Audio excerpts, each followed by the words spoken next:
Hey everyone, welcome back to my channel and I hope সবাই তোমরা খুব ভালো আছো, সুস্থ আছো, স্বাভাবিক আছো। আর আজকে আমি ব্লগটা দেখো স্টার্ট করছি রান্না দিয়েই। তো সকাল সকাল উঠে রান্না বসিয়ে দিয়েছি। সকাল সকাল মানে আমার জানোই যে খুব সকাল না, তবে কালকের দিনটা আমার আরেকটু বেলাই হয়েছিল অন্যান্য দিনের থেকে উঠতে। তো আমি আজকে মরলা মাছের চচ্চড়ি রান্না করব। তো এরকম ডাটাগুলো তোমরা হয়তো নামটা এর জানো, আমি ঠিক জানি না। যারা জানো এই কমেন্টে আমাকে অবশ্যই ডাটার নামটা লিখে একটু জানিও। তো মরলা মাছগুলো একটু বড় সাইজের ছিল বলে আমি ওগুলো ভেজে নিয়েছিলাম। অন্য সময় কিন্তু আমি বাটি চচ্চড়ি করে থাকি, বেশিরভাগ মরলা বা পুঁটি মাছ এই ধরনের ছোটো মাছ বা বেলে মাছ বলো, ছোটো ছোটো বেলে মাছ হলে বাটি চচ্চড়ি করি, সেটা কিন্তু খেতে খুব ভালো লাগে।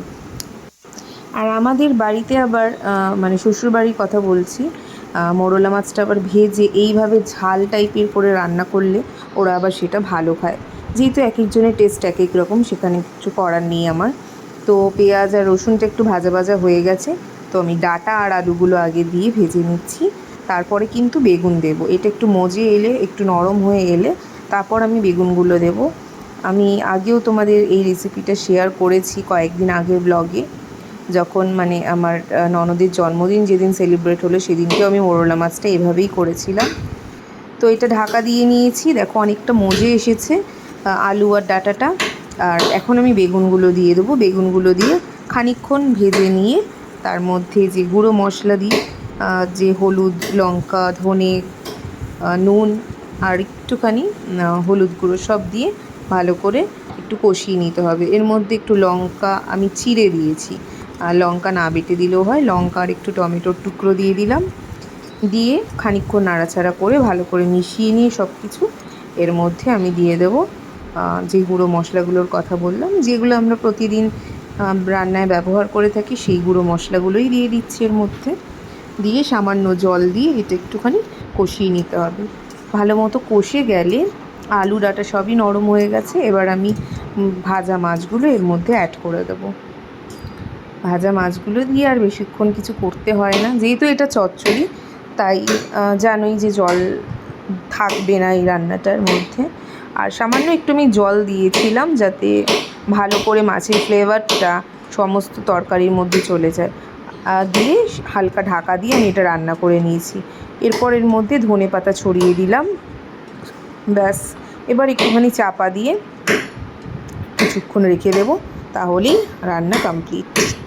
আজকে আমার ব্রেকফাস্ট হচ্ছে রুটি আর ঝিঙে পেঁয়াজের একটা তরকারি, মানে পেঁয়াজ দিয়ে ঝিঙেটা ভাজা ভাজা মতো করা।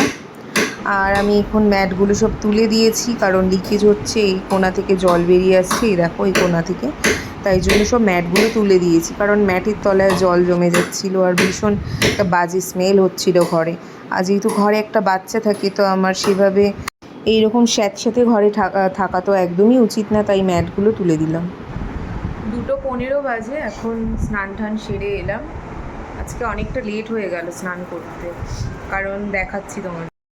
এই যে ঘরে যে আমাদের ম্যাট পাতা ছিল, আমাদের টাইলস বসানো নেই, ম্যাট পাতা ছিল, কিন্তু এই কর্নারটা দিয়ে দেখো এখনও জল বেরোচ্ছে, মানে কর্নার থেকে লিকেজ হচ্ছে কোনো রকমভাবে।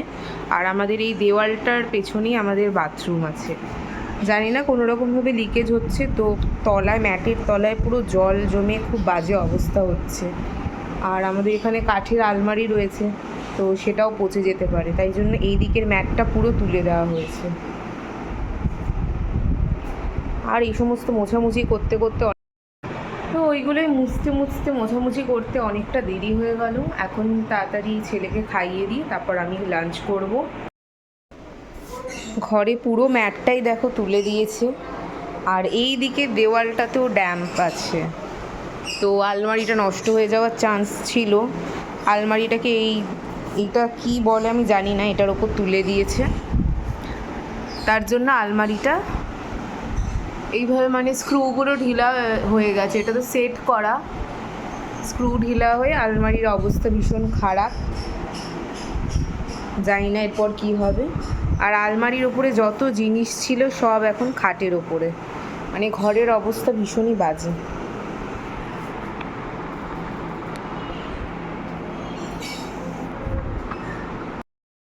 ফ্লোরটা তো দেখতেই পাচ্ছ কি বাজে অবস্থা। জানি না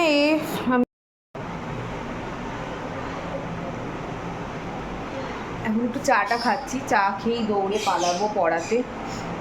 আর একটা স্টুডেন্ট ছেলেকে খাইয়েছি ডিম সেদ্ধ খাইয়ে দিলাম, কারণ তাড়াহুড়ো ছিল। এসে ঘরটার আর একটু ভালো করে ঝাঁট দিতে হলো। তো চলো পড়াতে যাই, পড়িয়ে এসে আবার কথা বলছি। এখন আমি পড়ানো থেকে ফিরে এসেছি, আর এখানে আমি ট্রফিগুলো যে আলমারির ওপরে রাখা ছিল এগুলো সবই আমার হাজবেন্ডের। ও ক্রিকেট খেলতো, এখন খেলে না, মানে বিয়ের পর থেকে ক্রিকেট খেলাটা কম হতে হতে এখন একদম খেলা বন্ধই হয়ে গেছে।